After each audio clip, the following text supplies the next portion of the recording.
الحمد لله نحمده ونستعينه ونستغفره ونؤمن به ونتوكل عليه ونعوذ بالله من شرور أنفسنا ومن سيئات أعمالنا من يهده الله فلا مضل له ومن يضلله فلا هادي له ونشهد أن لا إله إلا الله وحده لا شريك له ونشهد أن سيدنا محمدا عبده ورسوله فإن خير الحديث كتاب الله وخير الهدي هدي محمد صلى الله عليه وسلم وشر الأمور محدثاتها وكل محدثة بدعة وكل بدعة ضلالة وكل ضلالة في النار أو كما قال صلى الله تعالى عليه وسلم. أما بعد فقد قال الله تبارك وتعالى كما ورد في سورة الجمعة: أعوذ بالله من الشيطان الرجيم بسم الله الرحمن الرحيم هو الذي بعث في الأميين رسولا منهم يتلو عليهم آياته ويزكيهم ويعلمهم الكتاب والحكمة وإن كانوا من قبل لفي ضلال مبين. وقال الله تبارك وتعالى: قد أفلح من تزكى وذكر اسم ربه فصلى. وقال الله تبارك وتعالى: قد أفلح من زكاها وقد خاب من دساها. أو كما قال الله تبارك وتعالى: رب اشرح لي صدري ويسر لي أمري واحلل عقدة من لساني يفقهوا قولي. اللهم ربنا ألهمنا رشدنا وأعذنا من شرور أنفسنا. اللهم أرنا الحق حقا وارزقنا اتباعه وأرنا الباطل باطلا وارزقنا اجتنابه. آمين یا رب العالمین.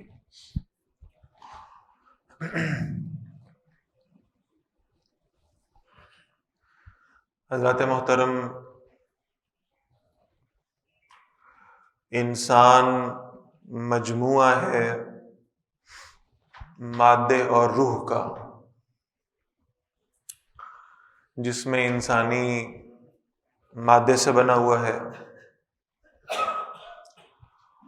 اور روح انسانی جو ہے وہ اللہ تعالیٰ کی طرف سے بھیجی گئی ہے.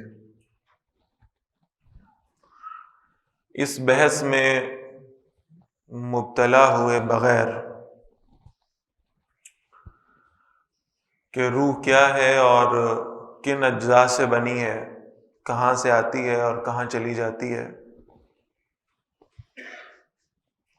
صرف اتنی بات پر اکتفا کرتے ہوئے کہ اللہ تعالیٰ نے اس روح کے حوالے سے فرمایا تھا: یسألونک عن الروح، یہ آپ سے روح کے بارے میں سوال کرتے ہیں. قل الروح من امر ربی، آپ ان سے کہیے کہ روح تو میرے رب کا حکم ہے. اس سے زائد اس کی ابحاث میں مبتلا ہونا یہ دین کا مزاج نہیں ہے، بلکہ ایک دروازہ بند کر دیا گیا. یہ کہا گیا کہ وما اوتیتم من العلم الا قلیلا، بس یہ اتنا ہی علم ہے جو آپ کو دیا گیا ہے، قلیل علم ہے، اس سے زیادہ چونکہ عطا نہیں کیا گیا. تو کھوج کرید تو اصل میں اس علم میں ہے جو عطا کیا گیا ہو. جس کا دروازہ ہی بند کر دیا گیا اس میں مزید کھوج کی ضرورت باقی نہیں. انسان اس جسم کی ضروریات کا خیال بھی کرتا ہے اور انہیں پورا کرنے کے لیے نہ صرف کوشش کرتا ہے بلکہ اپنا وقت بھی، اپنی محنتیں بھی، اپنی صلاحیتیں بھی اس کام میں لگاتا ہے کہ جسم کی ضروریات پوری ہو جائیں. گرمیوں کا موسم ہو تو خیال ہوتا ہے کہ ذرا ایئر کنڈیشنر ہونا چاہیے، ٹھنڈک کا معاملہ ہو، اگر گھر میں اپنے کمرے میں موجود ہوں تو وہاں بھی اے سی لگا ہو، اور اگر دفتر چلا جاؤں تو وہاں بھی یہ میسر ہو، اور بس ان دونوں کے درمیان میں اگر کچھ وقت کے لیے مجھے گاڑی میں سفر کرنا پڑے تو وہاں بھی ٹھنڈک کا احساس ہو، تاکہ اس موسم کی شدت اس جسم کو کم محسوس ہو۔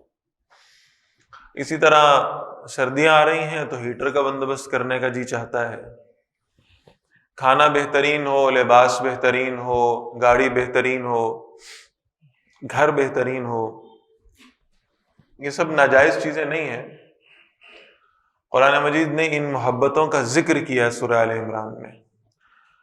اللہ تعالیٰ فرماتے ہیں اعوذ باللہ من الشیطان الرجیم زین للناس حب الشہوات من النساء والبنین والقناطیر المقنطرۃ من الذہب والفضۃ والخیل المسومۃ والانعام والحرث۔ اللہ فرما رہے ہیں یہ محبتیں تو بہرحال تمہارے دلوں میں موجود ہیں، اور یہ اللہ نے رکھی ہیں، اور یہ ناجائز محبتیں نہیں ہیں۔ لیکن دو اصول صرف یاد رکھیں جو دین کا مزاج بتاتے ہیں، اور وہ اصول یہ ہیں کہ اللہ فرما رہے ہیں یہ محبتیں اپنی جگہ پر رہیں، ان محبتوں کی کشش میں اس قدر مبتلا نہیں ہونا کہ تم صرف انہی کی طرف توجہ کرنے لگ جاؤ۔ اور دوسری بات جو سورہ توبہ میں فرمائی ہے وہ یہ ہے کہ یہ محبتیں کہیں اس حد تک نہ بڑھ جائیں کہ وہ اللہ کے رسول صلی اللہ علیہ وسلم اور اللہ کے راستے میں جہاد کی محبت پر بھی حاوی ہو جائیں۔ تو بہرحال ان محبتوں کو جائز طریقے سے، حلال طریقے سے یعنی استعمال کرنا، اس میں کوئی حرج نہیں ہے۔ جہاں تک معاملہ ہے روح کا، اس کے حوالے سے بار بار قرآن مجید میں اس بات کا ذکر کیا گیا ہے قد افلح من تزکا، بے شک وہ کامیاب ہو گیا جس نے اپنے نفس کا تزکیہ کر لیا۔ پھر اللہ نے فرمایا سورہ شمس میں قد افلح من زکاہا۔ یہ جو تزکیہ ہے یہ کیا شے ہے، اس کو ذرا سمجھ لیں۔ اس لیے کہ تزکیہ نفس کے نام پر امت میں بعض ایسی چیزوں کو بھی رواج دیا گیا جن کا تزکیہ نفس سے دور دور کا کوئی تعلق نہیں رہا۔ عرب میں یہ تزکیہ کا لفظ رسول اللہ صلی اللہ علیہ وسلم سے قبل بھی استعمال کیا جاتا تھا، خاص طور پر اہل مدینہ اس کو بڑی اچھی طرح سمجھتے تھے، اس لیے کہ اہل مدینہ کا جو پیشہ تھا وہ زراعت تھا بنیادی طور پر۔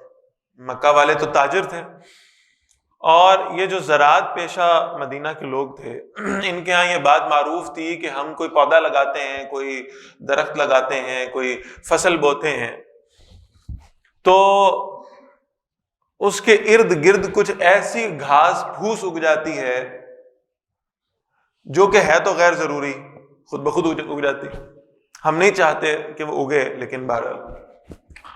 اور وہ یہ سمجھتے تھے کہ یہ جو گھاس پھوس اس کے ساتھ اگ گئی ہے نا، وہ پانی جو ہمارے اس پودے کی ضرورت ہے، یہ گھاس پھوس وہ پانی بھی کھینچ لے گی، وہ جو زمین کے اندر نشو و نما کی طاقت ہے اس کو بھی یہ کھینچ لے گی، تو لہٰذا وہ خوراک جو اصل میں اس پودے کو ملنی چاہیے، اس پھل کو ملنی چاہیے، اس پھول کو ملنی چاہیے جسے ہم نے بویا ہے، وہ یہ دائیں بائیں اگی ہوئی غیر ضروری اشیاء جو ہے نا وہ ان چیزوں کو سلب کر لیں گے۔ نتیجہ یہ ہوگا کہ جو شے ہم اگانا چاہتے ہیں، جو اصل ہے، اس کی نشو و نما کمزور پڑ جائے گی۔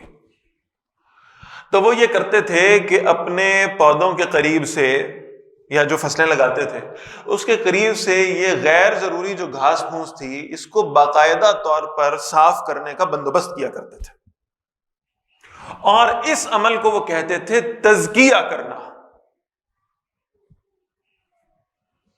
اسی لیے آپ آج تزکیہ کا لفظی مطلب اگر لغت میں دیکھیں گے تو وہ آئے گا صاف کرنا، پاک کرنا۔ تو عمومی طور پر یہ لفظ تزکیہ استعمال ہوتا تھا کہ وہ جو اصل پودا ہے نا، وہ جو اصل جس سے ہم پروڈکٹ لینا چاہ رہے ہیں، جس سے نفع لینا چاہ رہے ہیں، اس کے آس پاس جو غیر ضروری چیزیں ہیں جو اس کی نشو و نما پر توجہ کو کم کر رہی ہیں، ان کو اس کے آس پاس سے صاف کر دیا جائے۔ اس کو وہ کہا کرتے تھے تزکیہ ہے۔ اسی لیے جب اہل مدینہ کے سامنے یہ آیات پڑھی گئی ہیں تو انہیں بالکل اچھی طرح واضح انداز میں سمجھ آ گیا کہ تزکیہ کیا ہے، کہ اصل میں جو بالیدگی مراد ہے، جو نشو و نما مراد ہے، جو اصل ہے، وہ تو اس روح کی ہے. اور یعنی وہ ذالک متاع الحیات الدنیا کے دائرے سے باہر رہ کر دنیا کی چیزوں کو اس طرح سے ان کی کشش میں مبتلا ہو جانا کہ روح کی نشو و نما کے اوپر توجہ کم ہو جائے، یہ عام طور پر دنیا کے اثرات سے ہوتا ہے. اللہ کے رسول فرماتے ہیں صلی اللہ علیہ وسلم، جب لوہے کو پانی میں رکھتے ہیں تو زنگ لگ جاتا ہے، اور جب تمہارے قلوب بھی جب اس معاشرے کے اندر رہتے ہیں تو ان کو بھی زنگ لگتا ہے، یہ بھی معاشرے کے اثرات کو قبول کرتے ہیں. دائیں بائیں جو اثرات موجود ہیں، بعض سیکولر لبرل قسم کے لوگ جو ہمیں بہرحال اٹریکٹ کر رہے ہوں گے کہ یہ بڑی اچھی زندگی گزار رہے ہیں، یا ایون اہل کفر اور اہل شرک کے حوالے سے کہ ان کو دنیا میں کس قدر نعمتیں ملی ہوئی ہیں، حرام کھانے والا بھی ترقی کر رہا ہے اور جھوٹ بولنے والا بھی ترقی کر رہا ہے اور لوگوں کو دھوکہ دینے والا بھی مال کماتا جا رہا ہے. تو یہ کشش تو بہرحال دل میں پیدا ہوگی کہ اگر ہم بھی انہی کے راستے پہ چل پڑیں تو دنیا تو آسان ہو جائے گی. اور مراد یہ ہے کہ اس روح کی تازگی کا، اس کی نشو و نما کا، اس کی تربیت کا اور اس کی غذا کا اہتمام کیا جائے. تو تزکیہ جو نفس کا تزکیہ ہے، جسے قرآن مجید نے اصطلاحاً استعمال کیا، اس سے مراد یہ معلوم ہوتی ہے کہ نفس کے اندر اس مادی جسم کے حوالے سے آنے والی غیر ضروری محبتوں اور کشش کو رفع کر کے اپنی توجہات کو اپنی روح کی نشو و نما پر مرکوز کرنا تزکیہ نفس ہے.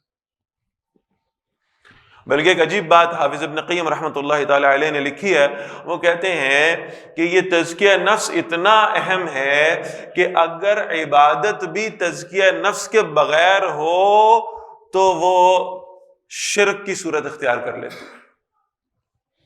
عجیب جملہ ہے، عبادت بھی اگر تزکیہ نفس کے بغیر ہو تو وہ شرک کی صورت اختیار کر لیتی. اب ذرا اس بات کو سمجھیں، اگر عبادت خالص ہی نہیں ہے اور اس میں کہیں ریاکاری کی کیفیت آ گئی کہ لوگوں کو دکھانے کے لیے عبادت ہو رہی ہے تو اللہ کے ساتھ شرک ہو رہا ہے. اسی لیے اللہ کے رسول فرماتے ہیں صلی اللہ علیہ وسلم ایک ذرہ برابر ریا بھی شرک ہے. اور حافظ ابن قیم رحمۃ اللہ علیہ تعالیٰ نے اس کے حوالے سے ایک بڑی زبردست دلیل بھی دی ہے. وہ کہتے ہیں آپ دیکھیں کہ اس کائنات میں ایک شخصیت ایسی ہے جس کی عبادت گزاری مثال کے طور پر بیان کی جاتی تھی. عام طور پہ ہمارے ہاں فرشتوں کی عبادت مثال بنتی ہے یا نہیں بنتی؟ فرشتے ہر وقت عبادت کر رہے ہیں. اللہ کے رسول فرماتے ہیں صلی اللہ علیہ وسلم کہ اس وقت میں 7 آسمانوں میں 4 انگلیوں کے برابر جگہ بھی باقی نہیں ہے جہاں کوئی فرشتہ اللہ کو سجدہ نہ کر رہا ہو. فرشتوں کی عبادت تو مثال ہے، اور اس مثال میں یعنی اس تمثیل میں اور رنگ بھرا جاتا ہے جب یہ آتا ہے کہ جب فرشتے عبادت کرتے ہیں تو کیسی خاص عبادت کرتے ہوں گے، اور فرشتوں کا سردار جب عبادت کرتا ہوگا تو کیسی عبادت کرتا ہوگا. یعنی جسے پروموشن دے کر وہ فرشتوں کی سرداری کے رتبے پہ فائز کر دیا گیا ہو، اور اس صورت میں کہ وہ خود فرشتہ تھا بھی نہیں، وہ تو ناری مخلوق تھا، اور اسے نوری مخلوق کا سردار بنایا گیا اس کی عبادت کی وجہ سے، تو کیسی عبادت کرتا ہوگا. بات کر رہا ہوں ابلیس کی. حافظ ابن قیم رحمۃ اللہ علیہ فرماتے ہیں کہ اس ابلیس کی کہ ہاں عبادت تو موجود تھی لیکن وہ خالص عبادت نہیں تھی، یعنی تزکیے کا معاملہ نہیں تھا، لہٰذا اس کی وجہ سے وہ اتنے بڑی اللہ تعالیٰ کی نافرمانی کے اوپر آمادہ ہوا. بہرحال اطاعت کا جذبہ باقی نہیں رہا. تو عبادت بھی اگر اس تزکیے کے بغیر ہو تو وہ شرک کی صورت اختیار کر سکتی. اچھا، اب اگلی بات پہ آ رہا ہوں. یہ تزکیہ نفس جس کے بارے میں قرآن مجید بار بار ذکر فرما رہا ہے کہ تم کامیاب ہو جاؤ گے اگر تم نے اپنا تزکیہ کر لیا، تو یہ تزکیہ ہم کریں گے کیسے؟ یہ تو بالکل واضح بات ہے کہ ہم سب کو تزکیے کی ضرورت ہے، لیکن سوال یہ پیدا ہوتا ہے یہ تزکیہ ہوگا کیسے، اس کے ذرائع کیا ہوں گے؟ اس لیے کہ میں نے شروع میں عرض کیا کہ ہم نے تزکیہ نفس کے نام پر بہت ساری ایسی چیزیں اس امت میں رواج دے دیں جو بہرحال اس دین کا مزاج تھا ہی نہیں. بہت سارے لوگ آپ کو ملتے ہیں. میں ایک سفر میں تھا, ایک جگہ سے گزر ہوا, معلوم ہوا کہ ایک صحابیہ مدفون ہیں اور لوگ ان کی بڑی مدح کرتے ہیں. اچھی بات ہے, نیک آدمی ہوں گے, ہمیں معلوم نہیں ہے, لیکن بہرحال جو ایک بات ان کے بارے میں معلوم ہوئی, اور پتہ نہیں وہ سچی ہے یا نہیں ہے, لیکن معلوم ہوا کہ حضرت جو ہے نا وہ تزکیہ نفس کا بڑا اہتمام کرتے تھے. تو میں نے ان سے پوچھا, جو وہاں حضرات تھے, میں نے ان سے پوچھا یہ تزکیہ نفس کا اہتمام کیسے کرتے تھے؟ تو انہوں نے فرمایا کہ یہ ایک کنویں میں الٹا لٹک کے قرآن پڑھا کرتے تھے. تو اب ذہن میں یہ سوال پیدا ہوا کہ کیا کنویں میں قرآن پڑھنا زیادہ اجر والا معاملہ ہے, یا اللہ کے گھر میں بیٹھ کے قرآن کی تلاوت کرنا زیادہ اجر ہے؟ بات یہ سمجھ میں آتی ہے کہ اسلام رہبانیت کا قائل نہیں ہے, بلکہ جب نصارہ کی بات ہوئی ہے تو قرآن مجید نے یہ کہا ہے کہ یہ جو رہبانیت کا تصور انہوں نے بنا لیا تھا, اسلام کے ہاں تو یہ بھی نہیں تھا, یہ تو خود ساختہ تصور ہے. ہم یہ سمجھیں کہ تزکیہ نفس تب ہوگا جب ہم پھٹے پرانے کپڑے پہنیں گے, اور تزکیہ نفس تب ہوگا جب ہم اللہ تعالیٰ کی دی ہوئی نعمتوں کے موجود ہونے کے باوجود ان کا انکار کر بیٹھیں گے, اور تزکیہ نفس تب ہوگا کہ جب ہم کو خود ساختہ گلے میں کچھ مالائیں پہن کر اور کچھ دھواں دے کر اور یہ بتائیں گے کہ ہم بڑے اللہ والے لوگ ہیں. تو یاد رکھیں محمد رسول اللہ صلی اللہ علیہ وسلم کے ہاں دین کا ایسا کوئی تصور موجود نہیں تھا. اللہ کے رسول صلی اللہ علیہ وسلم نے اختیاری فقر لیا ہے, لیکن اس کے باوجود بھی آپ صلی اللہ علیہ وسلم دنیا کی عیاشی کو پسند نہیں فرماتے تھے. آپ صلی اللہ علیہ وسلم نے فاقہ بھی کاٹا ہے. آپ صلی اللہ علیہ وسلم نے زندگی کے اندر سارے وہ مراحل تاکہ امت کے لیے ایک رہنمائی کا سبب بن جائے, لیکن اللہ کے رسول صلی اللہ علیہ وسلم کے ہاں جو طہارت کا معاملہ تھا, جو صفائی کا معاملہ تھا, جو پاکیزگی کا معاملہ تھا, جس قدر اللہ کے رسول صلی اللہ علیہ وسلم کے ہاں پایا جاتا تھا اس کی کوئی دوسری مثال نہیں دی جاتی. گندگی میں مبتلا رہنا تزکیہ نفس نہیں ہے, بلکہ اللہ کے رسول صلی اللہ علیہ وسلم بعض ایسی چیزوں سے منع فرمایا. وہ کوئی غم کی کیفیت ہوتی تھی, وہ کوئی عورت چڑھ جایا کرتی تھی یا کوئی مرد چڑھ جایا کرتا تھا کوہ صفا پر مکہ کے اندر, اپنے کپڑے پھاڑ کر اعلان کیا کرتے تھے. اللہ کے رسول صلی اللہ علیہ وسلم نے فرمایا اللہ کو یہ بالکل پسند نہیں ہے. یہ میتوں پہ اونچی آواز میں رونا اللہ کو بالکل پسند نہیں ہے. بین اور ماتم کرنا اللہ کو بالکل پسند نہیں ہے. تم سمجھتے ہو کہ بڑے بڑے یعنی اونچے درجے کی چیزیں ہیں اور اس سے لوگوں کے سامنے تمہارا امیج بہت بہتر ہوگا. تو یہ خود ساختہ قسم کے تصورات ہیں جنہیں ہم نے تزکیے کے ساتھ جوڑ لیا ہے. ایک بڑی خوبصورت حدیث ہے. اچھا, یہ جو تزکیہ اب میں بتانے لگا ہوں نا, یہ ذرا مشکل ہے. یہ کنویں میں الٹا لٹکنا اور یہ غاروں میں جا کر بیٹھ جانا اور پھر دنیا سے اپنے آپ کو روک لینا, توڑ لینا, یہ شاید نسبتاً آسان کام ہوگا. لیکن آپ ذرا دیکھیں, میں اپنی زندگی پہ غور کر رہا تھا, تو آپ سب کو بھی اللہ تعالیٰ نے باجماعت نماز کا اہتمام کرنے کا الحمدللہ موقع دیا ہوگا. اچھا, اب معاملہ یہ ہوتا ہے کہ گھڑی کی طرف نظریں ہوتی ہیں, اذان ہو گئی, اب گھڑی کی طرف نظریں کہ ابھی نماز میں جماعت کھڑی ہونے میں کتنے منٹ باقی ہیں, 15 منٹ باقی ہیں. تو کوئی بات نہیں, 15 منٹ ہمارے پاس ہیں, آرام سے جائیں گے نماز کے لیے. اچھا, اس کے بعد پھر کچھ دیر اور وقت گزرتا ہے اور بالکل وقت قریب آ جاتا ہے, تو خیال آتا ہے کہ اچھا کوئی بات نہیں, ابھی تو نماز پڑھاتے ہوئے بھی امام صاحب کو 10 منٹ لگیں گے, تو کوئی مسئلہ نہیں, ابھی آخری رکعت میں جا کے مل جائیں گے, جماعت مل جائے گی. بہرحال اللہ تعالیٰ بہت احتیاط کی توفیق عطا فرمائے تو تکبیر اولیٰ کا اہتمام ہو جائے گا. اور ہم تکبیر اولیٰ کا اہتمام کر کے بھی بعض اوقات یہ سمجھتے ہیں کہ ہم نے بڑا مارکا مار لیا. اب آپ اللہ کے رسول کی حدیث سنیں صلی اللہ علیہ وسلم. آپ صلی اللہ علیہ وسلم فرماتے ہیں, لوگوں میں نے اس امت میں کوئی رہبانیت نہیں رکھی سوائے اس کے کہ اس امت کی رہبانیت یہ ہے کہ تم اذان سے لے کر اقامت تک کے درمیان کا وقت مسجد میں اللہ کے ذکر میں گزارا کرو. کتنا اہتمام ہوتا ہے اس کا ہمارے ہاں, اور کتنا ہم اس کا خیال کرتے ہیں. تو ہوتا ہے بس آخری رکعت میں مل جائیں گے تو بہرحال جماعت میسر آ جائے. نماز, اذان اور اقامت کے مابین جو وقت ہے اسے مسجد میں بیٹھ کر اللہ کے ذکر میں گزارو. عین وقت پر نماز پڑھنا نہیں, بلکہ اصل میں جب اللہ کی پکار آ جائے, جب اللہ اکبر کی صدا کانوں میں پڑ جائے, جب حی علی الصلاۃ کا اعلان کانوں میں پہنچ جائے, تو پھر باقی کام چھوڑو, پہنچو اللہ کے گھر مسجد میں اور پھر ذکر و اذکار میں وقت گزارو, انتظار کرو اقامت ہونے کا. کتنا وقت ہوگا, 10 منٹ 15 منٹ ہوگا. اسی کے بارے میں اتنا اجر ہے. تو میں عرض کر رہا ہوں یہ کون سے ذرائع ہیں. میں نے بہرحال وقت بڑا مختصر ہے, میں نے شروع میں سورۃ الجمعہ کی آیت پڑھی ہے, اور اس آیت کے حوالے سے خاص بات یہ سمجھ لیں, اہل علم نے بہت کچھ اس پہ لکھا ہے اور اتنا وقت نہیں کہ اس کو آپ کے سامنے رکھا جائے, لیکن میں چند سیدھا باتیں عرض کر دیتا ہوں. اللہ تعالیٰ فرما رہے ہیں, اعوذ باللہ من الشیطان الرجیم, هو الذی بعث فی الامیین رسولا منهم, وہی ہے جس نے یعنی اللہ تعالیٰ نے امیوں میں سے ایک رسول بھیجا انہی کے اندر سے. صلی اللہ علیہ وسلم، وہ کیا کرتے ہیں؟ اب اللہ کے رسول صلی اللہ علیہ وسلم کے فرائض منصبی کیا ہیں؟ یتلو علیہم آیاتہ، اللہ کے رسول صلی اللہ علیہ وسلم ان پر اللہ کی آیات کو تلاوت کرتے ہیں، وَيُزَكِّيهِمْ، اور آپ صلی اللہ علیہ وسلم ان کا تزکیہ بھی کرتے ہیں، وَيُعَلِّمُهُمُ الْكِتَابَ وَالْحِكْمَةَ، اور ان کو حکمت کی، اللہ تعالیٰ ان کو دانائی کی اور کتاب اللہ کی تعلیم بھی دیتے ہیں۔ اچھا، اب میں دو باتیں بس عرض کر رہا ہوں، آپ یہ نوٹ فرمائیں کہ اس آیت مبارکہ کے بعض اہل علم نے 3 حصے کیے ہیں، 3 فرائض منصبی بتائیں، بعض نے 4 بتائیں۔ اب میں دونوں آراء باری باری آپ کے سامنے رکھتا ہوں۔ بعض اہل علم نے کہا کہ اللہ کے رسول صلی اللہ علیہ وسلم کے 3 فرائض ہیں۔ نمبر 1 کہ آپ صلی اللہ علیہ وسلم یتلو علیہم آیاتی، تلاوت، قرآن مجید کی تلاوت۔ دوسرا فرض آپ صلی اللہ علیہ وسلم کا وہ کیا تھا؟ وَيُزَكِّيهِمْ، کہ اپنے ساتھیوں کا تزکیہ کریں۔ اور پھر تیسرا فرض انہوں نے بتایا وَيُعَلِّمُهُمُ الْكِتَابَ وَالْحِكْمَةَ، کہ انہیں کتاب اور حکمت کی تعلیم۔ یہ 3 باتیں بتائیں، اور اگر ہم اس رائے کو فوقیت دیں تو عجیب معاملہ یہ محسوس ہوتا ہے کہ اللہ تعالیٰ نے تزکیے سے پہلے بھی رکھا ہے تلاوت قرآن کو، اور تزکیے کے بعد رکھا ہے تعلم قرآن کو، اور درمیان میں تزکیے کو رکھ کر اللہ تعالیٰ نے یہ اشارہ دیا ہے جس کی طرف بعض اہل علم نے توجہ دلائی، اور وہ یہ کہ تزکیہ تو اصل میں سینڈوچ ہوا ہے نا، دائیں طرف بھی قرآن مجید اور بائیں طرف بھی قرآن مجید، تو اللہ تعالیٰ یہ بتا رہے ہیں کہ تزکیہ نفس کا سب سے بڑا ذریعہ یہ ہے کہ تم اللہ کے قرآن کے ساتھ جڑ جاؤ۔ تلاوت قرآن بھی تزکیے کا ذریعہ، اور پھر تعلیم و تعلم قرآن بھی تزکیہ نفس کا ذریعہ۔ اتر کر حرا سے سوئے قوم آیا اور ایک نسخہ کیمیا ساتھ لایا، یہ وہ نسخہ کیمیا ہے جو دلوں کے اس زنگ کو اتارنے والے۔ قرآن مجید کے ساتھ جڑ جاؤ تو نفس کا تزکیہ ہو جائے۔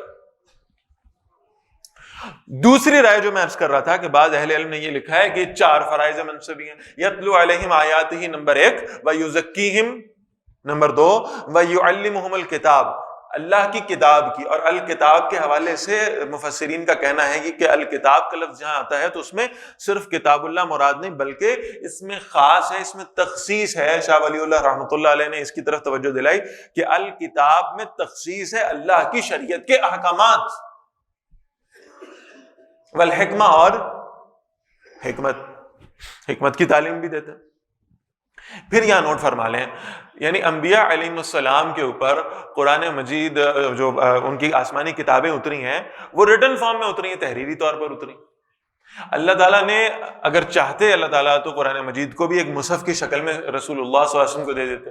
یاد رکھیے گا قرآن مجید کے 3 نزول ہیں، پہلا نزول لوح محفوظ پر ہے، دوسرا بیت العزہ پر ہے، اور تیسرا قلب محمد الرسول اللہ صلی اللہ علیہ وسلم پر ہے۔ لوح محفوظ پر 1 مرتبہ پورا مصحف اترا ہے، بیت العزہ پر آسمان دنیا پر 1 وقت میں پورا مصحف اترا ہے، اور پھر رسول اللہ صلی اللہ علیہ وسلم کے قلب اطہر پر یہ قرآن مجید اترا ہے، آہستہ آہستہ کر کے تدریجاً اترا ہے۔ اچھا، اب کہنا یہ چاہ رہا ہوں کہ اللہ تعالیٰ چاہتے تو پہلے 2 نزول کے انداز میں اور پچھلے انبیاء علیہ السلام کے انداز میں اللہ تعالیٰ رسول اللہ صلی اللہ علیہ وسلم کو بھی پوری کتاب عطا فرما دیتے، ایک ہی وقت میں قرآن مجید اتر جاتا، لوگوں کے سامنے سب احکام آ جاتے، یہ بات نسبتاً آسان معلوم ہوتی ہے۔ لیکن اللہ تعالیٰ کی حکمت یہ دیکھیے کہ اللہ تعالیٰ نے قرآن مجید کو رسول اللہ صلی اللہ علیہ وسلم کے قلب پر اتارا، اور پھر رسول اللہ صلی اللہ علیہ وسلم کی یہ ذمہ داری لگائی کہ آپ نے صحابہ تک صرف قرآن پہنچانا نہیں ہے بلکہ قرآن سکھانا بھی ہے۔ صرف پہنچانا نہیں بلکہ اس سے پہلے لوگوں پر پہنچایا اللہ کے انبیاء علیہ السلام نے، اور سکھانے کی بھی کوشش کی، لیکن انہوں نے انبیاء علیہ السلام کو وہ اہمیت نہیں دی۔ آج آپ دیکھیں کہ جو اہمیت، جو محبت امت محمدیہ صلی اللہ علیہ وسلم اپنے رسول صلی اللہ علیہ وسلم کے ساتھ کرتی ہے، ایسی محبت کوئی اور امت اپنے نبی کے ساتھ نہیں کرتی، اس لیے کہ ہمیں تو قرآن مجید ملا ہی رسول اللہ صلی اللہ علیہ وسلم کے توسط سے، اور پھر اسے سکھایا بھی آپ صلی اللہ علیہ وسلم نے، اور پھر اس کی تعلیم و تربیت کا اور تزکیے کا اہتمام بھی کیا۔ اور پھر آپ صلی اللہ علیہ وسلم کا تزکیہ نظر آتا ہے کہ صحابہ کرام رضوان اللہ علیہم اجمعین کی زندگیوں میں آپ کو وہ بہاریں نظر آئیں گی کہ اب کائنات اور یہ آسمان دنیا قیامت تک ایسے انسان دوبارہ نہیں دیکھ پائے گا۔ اتنے پاکیزہ لوگ، اتنے مقدس لوگ۔ وہ کسی شاعر نے کہا تھا نا کہ دامن نچوڑ دیں تو فرشتے وضو کریں، تو صحابہ کا تزکیہ تو اس انداز کا تھا کہ اللہ نے انہیں درجہ عطا فرمایا۔ حضرت سعد رضی اللہ تعالیٰ عنہ کا نماز جنازہ ہے اور رسول اللہ صلی اللہ علیہ وسلم نماز جنازہ پڑھا رہے ہیں، پیچھے صحابہ کی صفیں بنی ہوئی ہیں، آپ صلی اللہ علیہ وسلم نماز جنازہ سے فراغت پاتے ہیں، پیچھے اپنے صحابہ کی طرف دیکھتے ہیں، خاموش ہو جاتے ہیں کچھ لمحات کے لیے۔ صحابہ حیران ہیں کہ اللہ کے رسول صلی اللہ علیہ وسلم خاموش ہو گئے، اور تھوڑی دیر بعد آپ صلی اللہ علیہ وسلم فرماتے ہیں، لوگوں جو میں دیکھ رہا ہوں وہ تم نہیں دیکھ رہے، 70,000 فرشتے سعد کا جنازہ پڑھنے کے لیے کھڑے ہیں۔ ایک صحابی کے موت کا وقت قریب آ گیا، اللہ کے رسول صلی اللہ علیہ وسلم اندر تشریف لے گئے عیادت کے لیے۔ آپ صلی اللہ علیہ وسلم اندر گئے تو آپ ایسے چل رہے ہیں جیسے بڑی رکاوٹ ہے، اور ذرا تھوڑا سا ہاتھوں سے راستہ بنا کر، اور پھر بڑی آہستہ آہستہ آہستہ آہستہ چلتے چلتے اس صحابی کے پاس پہنچے۔ تو لوگوں نے کہا کہ اللہ کے رسول صلی اللہ علیہ وسلم کیا معاملہ ہوا؟ کہا اس کمرے میں اس وقت اللہ کے اتنے فرشتے ہیں کہ مجھے اپنا راستہ بنانا پڑا ہے۔ کیا تزکیہ تھا ان لوگوں کا، کیا پاکیزگی تھی، اور کیا تقدس تھا ان حضرات کے ہاں، اور سب برکت کس کی تھی؟ قرآن مجید کی۔ میں نے بہت دفعہ یہ واقعہ عرض کیا، سیدنا عمر رضی اللہ تعالیٰ امیر المومنین اپنے ساتھیوں کے ساتھ بیٹھے ہیں، ایک مرتبہ ہنسنے لگے پھر رونے لگے۔ ساتھیوں نے پوچھا امیر المومنین کیا یاد آ گیا؟ کہا مجھے یاد آیا جب میں عمر بن خطاب تھا، آٹا گوندتے تھے گھر میں اور اسی آٹے کا چھوٹا سا بت بناتے تھے اپنے ہاتھوں سے، پھر اسی کو اپنا خدا سمجھ کے اس کے سامنے سجدے کرنے لگتے تھے۔ مجھے ہنسی آئی کہ ہم کس کام میں پڑے رہے کہ جب گھر میں آٹا ختم ہو جاتا تھا تو اسی بت کی روٹی پکا کر کھا بھی لیا کرتے۔ مجھے ہنسی آئی اور پھر مجھے رونا آیا کہ ہم کہاں تھے، اور اللہ نے اس قرآن کی برکت سے ہمیں کہاں سے اٹھا کر کہاں پہنچا دیا۔ یہ ہے تزکیہ نفس کا مصدر، مرکز، محور، جس کو ہم چھوڑے بیٹھے۔ اس قرآن کی طرف رجوع کرنے کی ضرورت ہے۔ وقت ختم ہو گیا، بہرحال پھر انشاءاللہ موقع ملا تو میں عرض کروں گا کہ یہ اب صرف اشارہ کر کے جا رہا ہوں کہ تزکیہ نفس کا ایک بہت بڑا ذریعہ ہے رات کو اٹھ کر تہجد کی نماز ادا کرنا۔ جب دنیا والے دیکھتے نہ ہوں اور جب انسان کا اپنے رب کے ساتھ تعلق موجود ہو، اور اس وقت اللہ اور اللہ کا بندہ ہو، اور پھر اللہ سے مناجات کرنا، اپنی نیند کو اللہ کے لیے قربان کرنا، بلکہ نیند تو نیند رہ گئی، وہ جو قرآن مجید نے کہا ہے نا وَمَن يَتَّقِ اللَّهَ يَجْعَل لَّهُ مَخْرَجًا، تو بہرحال کچھ بھی اللہ کے حضور قربانی پیش کریں گے۔ اور حابیل قابیل کے ہاں جو معاملہ ہوا تو اللہ تعالیٰ نے فرمایا اِذْ قَرَّبَ قُرْبَانًا، تو اللہ کے ہاں قربانی پیش کریں گے تو اللہ کا قرب میسر آ جائے گا، اور یہی قرب تزکیہ نفس کا سب سے بڑا ذریعہ ہے۔ اللہ تعالیٰ ہمیں اس کی توفیق بھی عطا فرمائے، اور اللہ تعالیٰ ہمیں استقامت دے کہ ہم قرآن مجید کے ساتھ اپنے تعلق کو مضبوط کرنے والے بن جائیں۔